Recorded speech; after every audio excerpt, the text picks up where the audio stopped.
Scorvel was a great green dragon with wings wide enough to shadow a meadow. He could shake mountains with his roar and darken skies with a single breath. But no matter how mighty he was, he could not write a single worthy word. Deep in the Ashvale Mountains, where the peaks cut through the clouds like old broken teeth, Scorvel had lived for 300 years. His scales were the color of dark emeralds, each one catching light differently depending on the hour.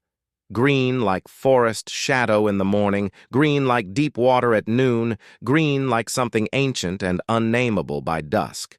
When he spread his wings, the meadows below fell into a cool, wide darkness, and the smaller creatures that lived in the tall grass would go still and quiet, feeling the shift in the air above them. He was, by every visible measure, magnificent. His roar could send loose stones tumbling from cliff faces a mile away.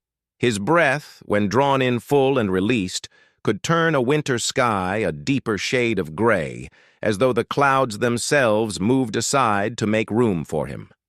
Other dragons spoke of Scorvel with the particular respect reserved for those who carry power so naturally, it seems like something they were simply born wearing. And yet, behind all of that size and all of that strength, there lived a frustration that Scorvel had carried quietly for decades, a private, persistent ache that no amount of flying or roaring or fire could burn away. It lived in his chest, just beneath the place where the heat gathered. It was not pain, exactly. It was closer to the feeling of standing at the edge of something vast and beautiful, reaching forward with everything you had, and then finding your claws close around nothing. He could not write, not a story, not a sentence, not even a clean and honest line that said one true thing about the world the way he saw it. For a creature as powerful as Scorvel, there was no failure more quietly devastating than that. The inability to leave a single word behind that was worthy of the life that made it. The Dragon Council held their writing trials once every 50 years. Every dragon of age was expected to sit, write, and prove their inner world. Scorvel had failed 5 times, and the silence after each failure was deafening. The Dragon Council was ancient, older than most mountains, older than the names humans had given to rivers and roads. It was made up of 7 elder dragons, each one carrying centuries in their eyes, like weight that never fully settled. They sat in a great circular chamber carved from black stone deep inside the Ashvale Mountains, and twice each century they gathered to preside over the one tradition they considered more sacred than any other: the writing trials. It was not a test of fire or strength or speed. Any dragon could be measured in those ways, and such measurements, the elders believed, had told you very little about what a dragon truly was. The trials were something different entirely. Each dragon was brought before a smooth stone tablet, handed an iron quill, and given 3 hours of silence. In those 3 hours, they were expected to do one thing: reach inside themselves, find what was real, and set it down in words. The elders believed that a dragon who could write honestly could do anything. A dragon who could not was, in some essential way, still unfinished. Scorvel had sat before that tablet 5 times over 250 years. 5 times the chamber had gone quiet around him. 5 times the iron quill had rested between his claws like something foreign, something borrowed from a life that didn't quite fit. 5 times he had stared at the blank stone surface until the 3 hours dissolved and the chief elder raised one slow claw and dismissed him without ceremony. The silence that followed each dismissal was the worst part. Not the walk out of the chamber, not the long flight home through cold air. It was that specific silence, heavy and total and somehow shaped exactly like him, that followed Scorvel out every single time. 5 failures, 5 silences, each one heavier than the last. And still, the words inside him refused to come. The words lived inside him, hot, swirling, pressing against his chest like embers. But the moment he touched the iron quill to stone, they turned to smoke. He would stare at the blank tablet until the elders dismissed him with cold eyes. It was not as though Scorvel had nothing to say. That was the cruelest part of it, the part he turned over in his mind during long nights when the mountain wind moved through the rocks outside his cave like a slow, indifferent breath. He had lived 300 years. He had seen storms that lasted a month and skies so clear they looked like something newly made. He had watched forests grow from bare hillsides over decades, had seen rivers change their course, had carried grief and wonder and rage and tenderness inside him like coals that never fully cooled. The words were there. He could feel them. And they lived somewhere deep in his chest, just below the place where the fire gathered, a swirling, pressured heat, alive and restless, pushing upward like something that desperately wanted out. On the long flights between mountains, he sometimes felt them rise close to the surface, and in those moments he thought, this time I will sit down, and it will come. But the moment the chamber closed around him and the stone tablet appeared, and the iron quill was placed in his claws, something shifted. The heat that had been swirling and pressing and almost ready would go very still, and then slowly, like steam rising off cooling rock, it would begin to dissolve. The words that had felt so solid and certain in open air became shapeless in that chamber. They thinned, they separated, they drifted. By the time the quill touched stone, there was nothing left to write. He would sit in that terrible quiet, staring at the blank surface, waiting for something to return. The elders sat in their curved row above him, patient in the way that very old things are patient, without warmth, without encouragement, simply waiting for the time to pass. And when it did, they dismissed him with eyes that said, more clearly than any words, that they had expected nothing different. The other dragons whispered when Scorvel passed through the mountain halls. Some looked away out of pity, and others did not bother to hide their smiles. He carried their whispers home each time and buried them under silence. The mountain halls of Ashvale were wide enough for 3 dragons to walk side by side, carved smooth by centuries of passing wings and dragging tails. Torches burned in iron brackets along the walls, throwing long orange light across the stone floor, and the sound of movement echoed in ways that made everything louder than it needed to be. There was no such thing as a private moment in those halls. Every footstep announced itself. Every pause was noticed. Scorvel had learned to move through them quickly. He knew the shape of the whispers without needing to hear the exact words. He knew them the way you know weather before it arrives, by a certain quality in the air, a shift in how things felt around him. A conversation that stopped just slightly too soon as he rounded a corner. Eyes that moved sideways rather than forward. The particular stillness of a group of young dragons who had been talking freely a moment before and were now suddenly very interested in the wall. Some of the older dragons were kind about it, in the way that people are kind when they have already decided something is hopeless. They would look away when he passed. A small mercy, perhaps, but mercy with a weight attached to it. Their averted eyes said just as much as any whisper. They said, "We see you, and we are sorry for what you are." The younger ones were less careful. Scorvel had caught more than one smirk, quick and bright, or gone before it could be called out, but there long enough to land. He never responded. He walked on, kept his head level, his expression unreadable. But he carried every whisper home, every sideways glance, every conversation that stopped half a breath too early. He carried them through the long mountain corridors and across cold, open sky and back to his cave, where he set them down carefully in the silence and left them there, buried under everything he refused to say. The silence, at least, never judged him. After his 6th failure, Scorvel flew far from the mountain without looking back. He landed in a quiet green valley between 2 forgotten hills and folded his wings. He pressed his great head to the earth and stayed there, asking no one for anything. He did not plan where he was going when he left the chamber. He simply flew. He pushed up through the cold mountain air without direction, without destination, without the careful, measured flight he usually kept when other dragons might be watching. He flew the way something moves when it has stopped thinking about how it looks, hard and fast and low at first, skimming the tree line of the upper slopes, then climbing sharply when the trees gave way to bare rock, up through a layer of thin gray cloud that left cold moisture across his scales, and out the other side into pale open sky. Then he flew for a long time, long enough for the mountains to shrink behind him into a dark line along the horizon, long enough for the land below to change from rock and pine to soft rolling green, long enough for the heat in his chest, that familiar, frustrated, pressing heat, to cool down into something quieter and harder to name. When he finally descended, it was into a valley he had never visited before.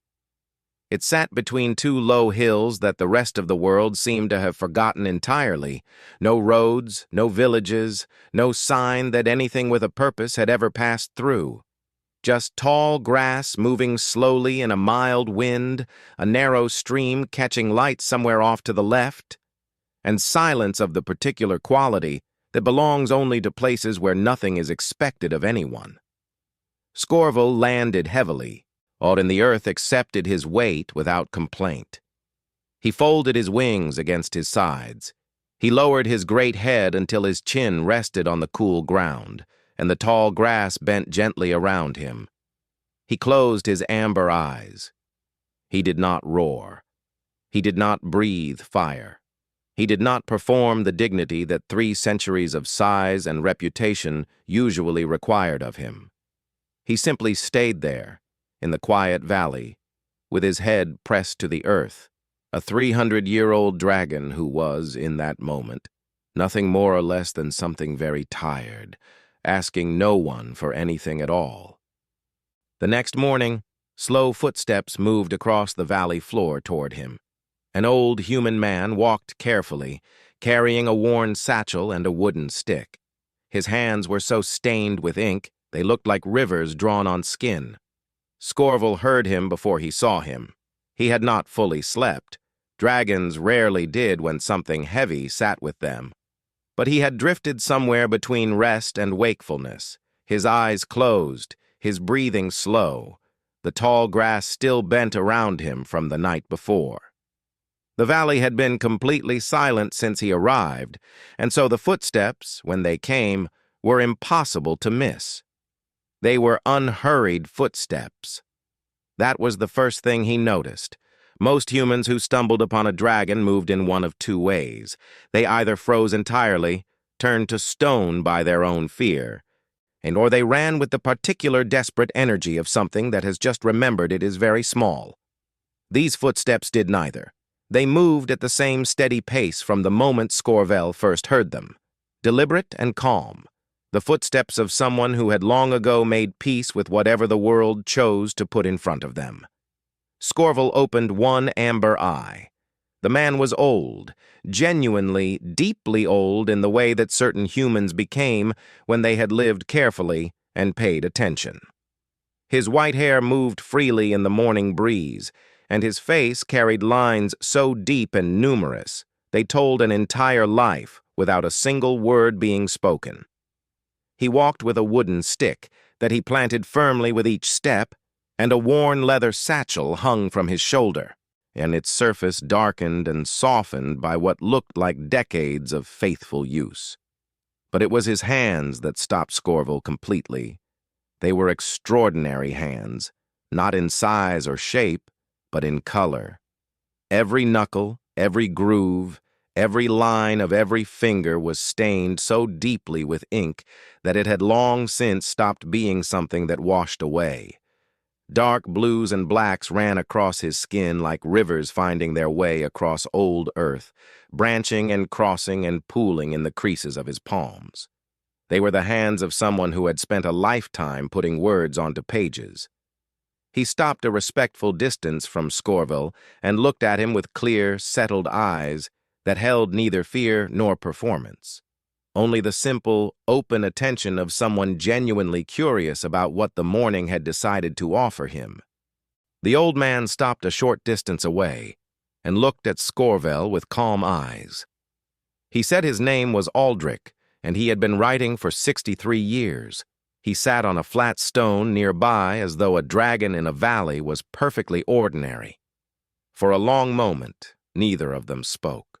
Scorvel watched the old man with the careful attention he gave to things he had not yet decided about. He was waiting for the fear to arrive. That familiar flinch, that slow backward step, that wide-eyed recognition of exactly what it meant to be standing within reach of something 300 years old and large enough to flatten a house. It always came eventually.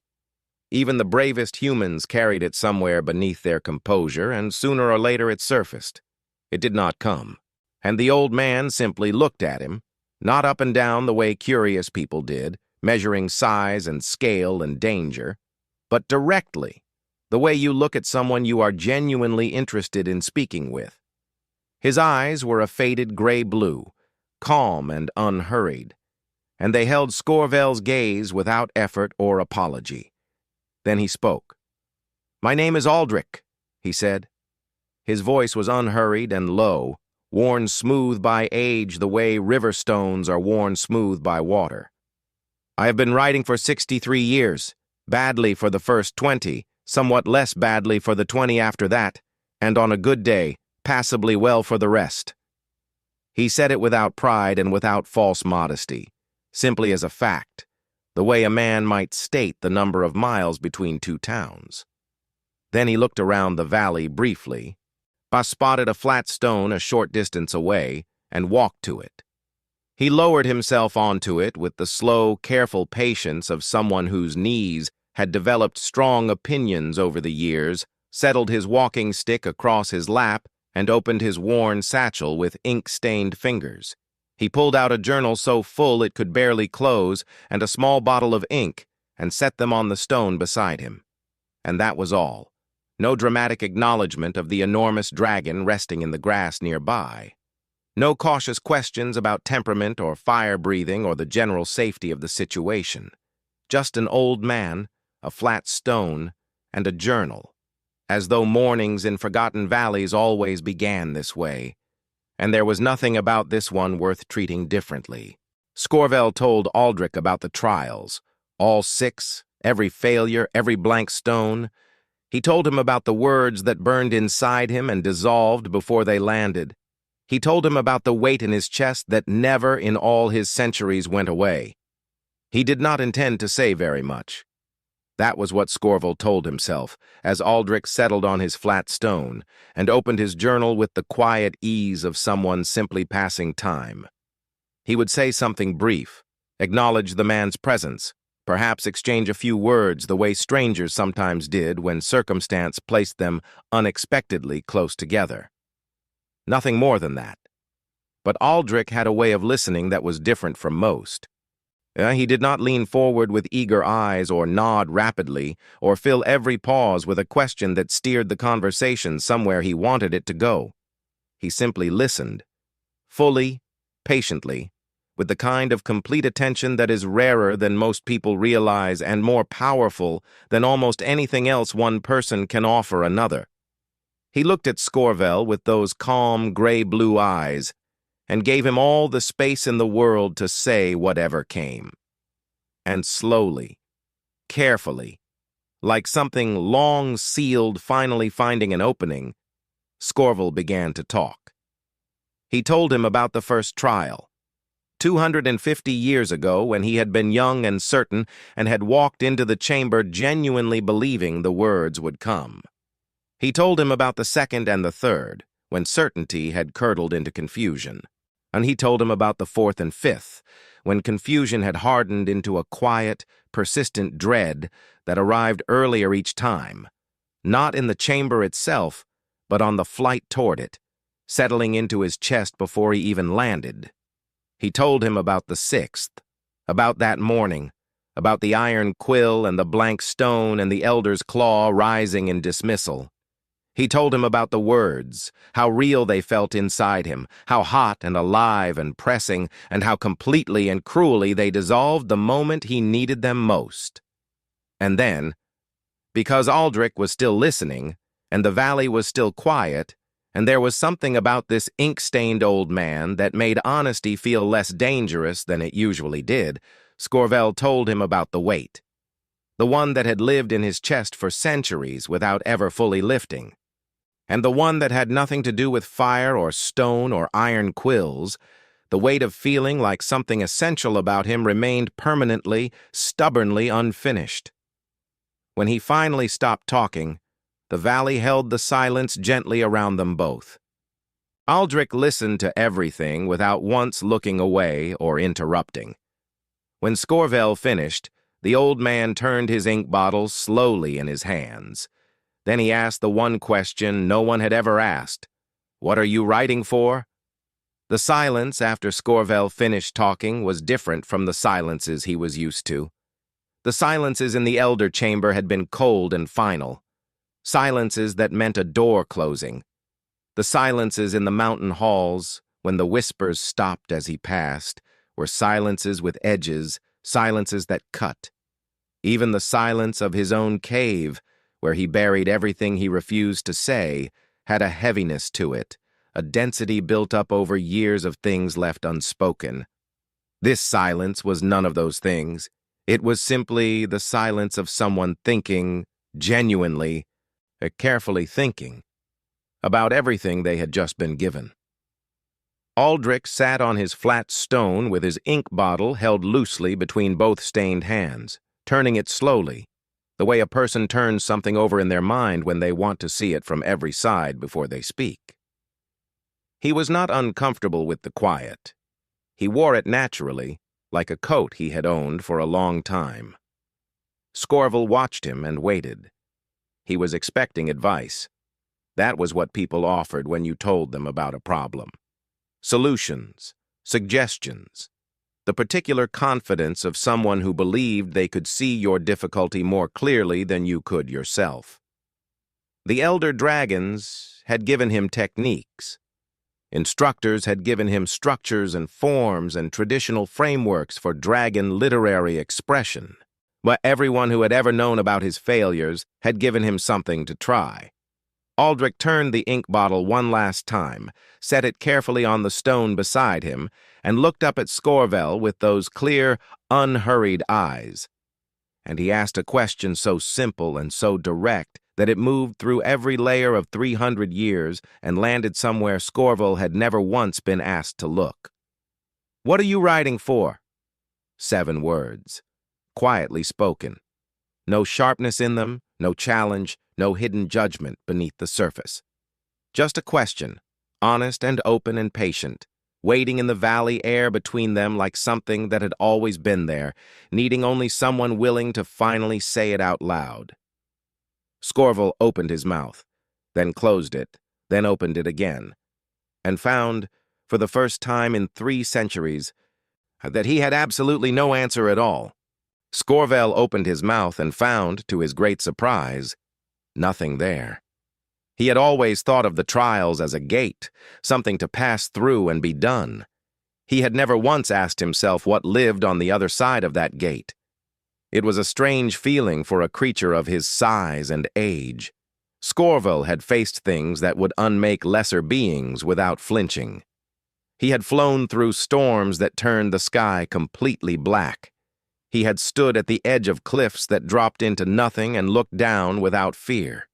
He had lived 300 years, which meant he had outlasted grief and loss and disappointment more times than he could count, and had always found, on the other side of each one, that he was still standing. He was not accustomed to being stopped by a question, but Aldrich's 7 words had done exactly that. And they had walked quietly past every defense Scorvel had built over centuries and sat themselves down in the very center of him, in that place where the words always burned and swirled and never quite became anything. And they had simply waited there, expecting an honest answer. And the honest answer was nothing. Not nothing in the sense of emptiness, more like the nothing you find when you reach for something you have always assumed was there and your hand closes around air.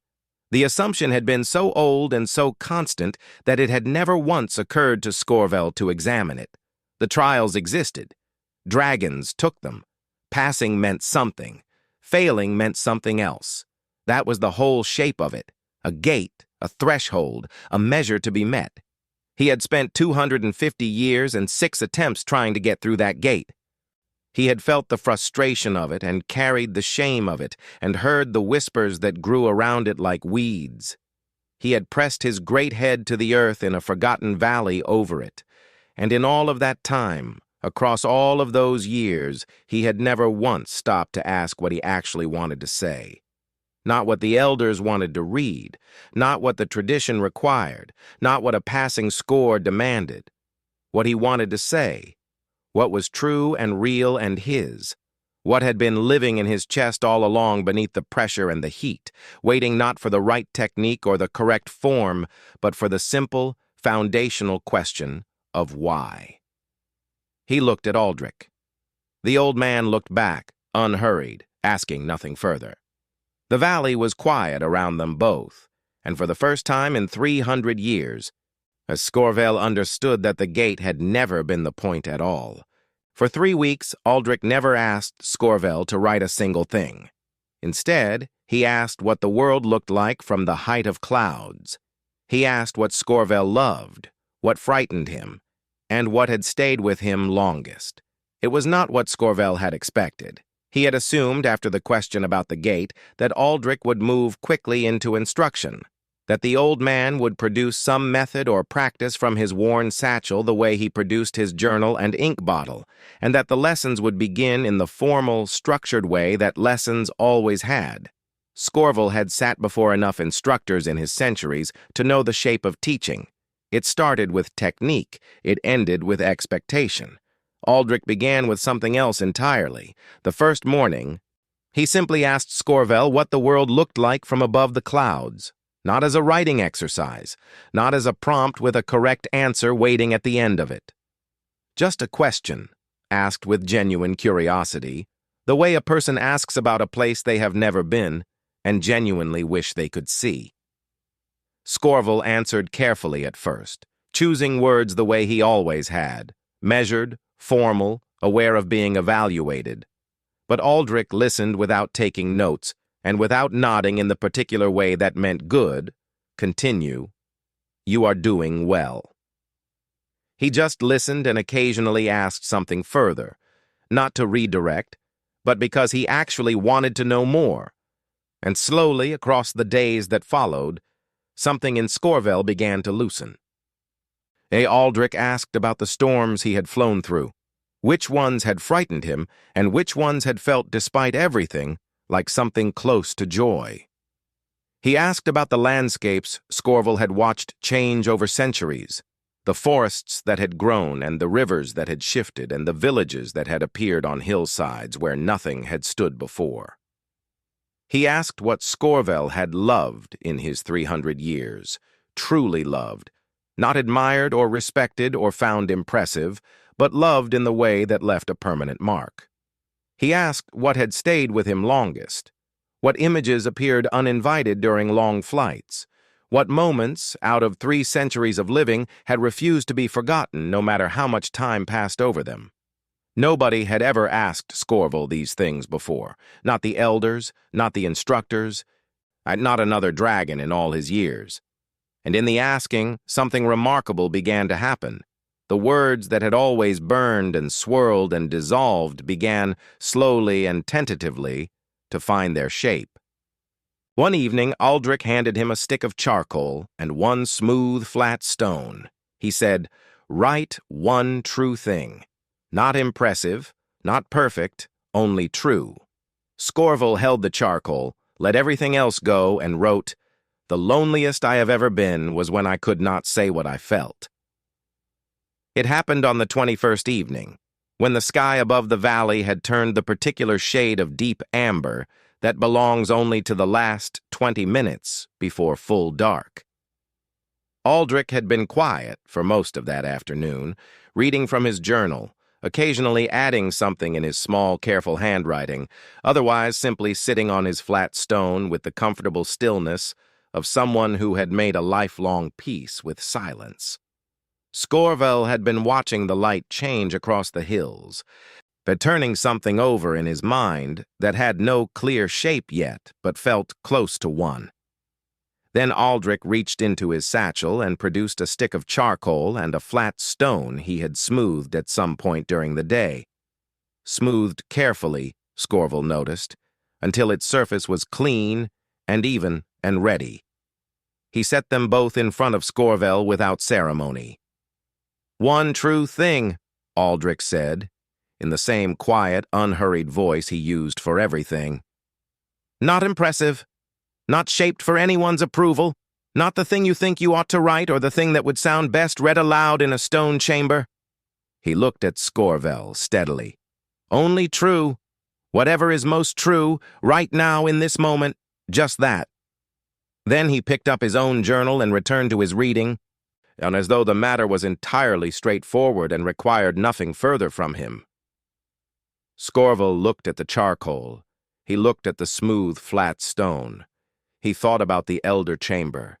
He thought about the iron quill and the formal structures and the centuries of failed attempts and the weight of every expectation that had ever been placed on him from the outside. He gathered all of it up, held it for one long moment, and then, deliberately and completely, he let it go.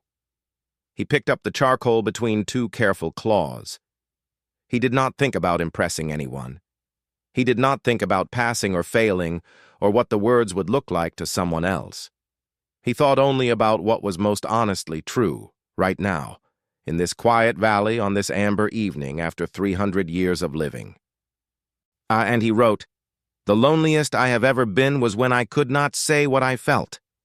14 words, unpolished, undecorated, simply, completely true. Aldrich read the lines slowly and said nothing for a long, still moment. Then he looked at the dragon and said 2 quiet words. "There it is." Something cracked open in Scorvel's chest, and the words finally began to move. Aldrich set his journal down. He leaned forward slightly on his flat stone and read the 14 words Scorvel had pressed into the smooth surface with the charcoal. He read them once. Then he read them again. Not quickly, not with the scanning efficiency of someone checking for correctness, but slowly, the way you read something when you want to make sure you are receiving all of it. The valley was very still. Scorvel watched him and felt something he had not felt in any of the 6 trial chambers, a vulnerability that had nothing to do with failure and everything to do with having said something real. And the 14 words sitting on that flat stone were not impressive by any measure he had ever been taught to use. They were not structured or formal or demonstrative of technical skill. They were just true, which somehow made them feel more exposed than anything he had ever attempted before. He waited for the assessment, the gentle correction, the suggestion of how it might be reshaped into something more suitable. Aldrich looked up from the stone. He looked at Scorvel with those clear gray-blue eyes, and in them was something the dragon had never once seen directed at anything he had written. Not approval exactly, and not praise, but something quieter and more solid than either of those things. It was recognition, the look of someone who had just seen something genuine and knew it immediately for what it was. "See, there it is," Aldrich said. 2 words. Spoken softly, without drama, without the performance of a grand moment. Just 2 words, stated simply, the way you confirm something that has always been true and has simply, finally, been found. They were the smallest possible response. They were also, in 300 years of Scorvel's life, the most important 2 words anyone had ever said to him about anything he had made. Something shifted deep in his chest, in that exact place where the words had always burned and swirled and dissolved. Not an explosion, nothing dramatic or sudden, more like a seal giving way after long pressure, a quiet, irreversible opening, and then a movement, slow at first, and then gathering, like water finally finding the crack it had been searching for. The words began to move. At the 7th trial, Scorvel stood before the elders and thought only of what was true. He wrote for a full hour without stopping, without fear, without looking up once. The eldest elder read every line and said it was the first writing in 4 centuries to make her feel something. The chamber looked exactly as it always had. Black stone walls rising to a vaulted ceiling lost in shadow. 7 elder dragons curved in their ancient semicircle above the floor, their scales carrying the particular dullness of something very old, their eyes carrying the particular weight of something that has seen too much to be easily moved. The iron quill resting beside the smooth stone tablet. The silence that filled the room the moment the great doors closed and left you alone with all of it. Scorvel had stood in this exact spot 6 times before. He knew the way the torchlight fell across the tablet. He knew the precise cold temperature of the iron quill between his claws. He knew the quality of this silence, how it pressed, how it waited, how it had undone him every single time by feeling like a test he was already failing before he had written a single word. But something was different now. He did not look at the elders. He did not measure the distance between himself and the door. He did not reach inside himself and panic when he could not immediately find the words arranged in perfect order, ready and waiting and impressive. He thought about a flat stone in a quiet valley. He thought about 14 words written by charcoal in amber evening light. He thought about what Aldrich had spent 3 weeks carefully, patiently teaching him, not technique, not structure, that not the correct forms of dragon literary tradition, but something far simpler and far harder than any of those things. Tell the truth. Only that. Always that. He picked up the iron quill and he began.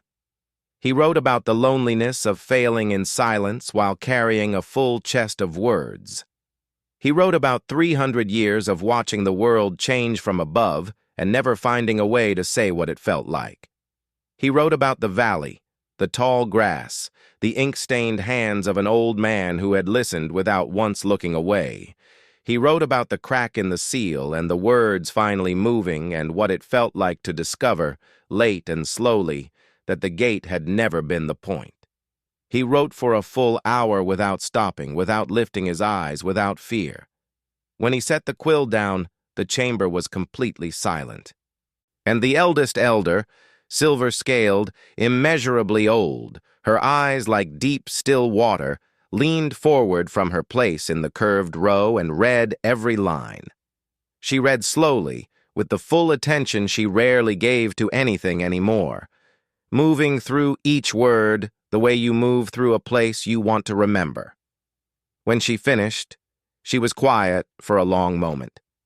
Then she said, in a voice worn thin by centuries, that it was the first writing in 400 ye,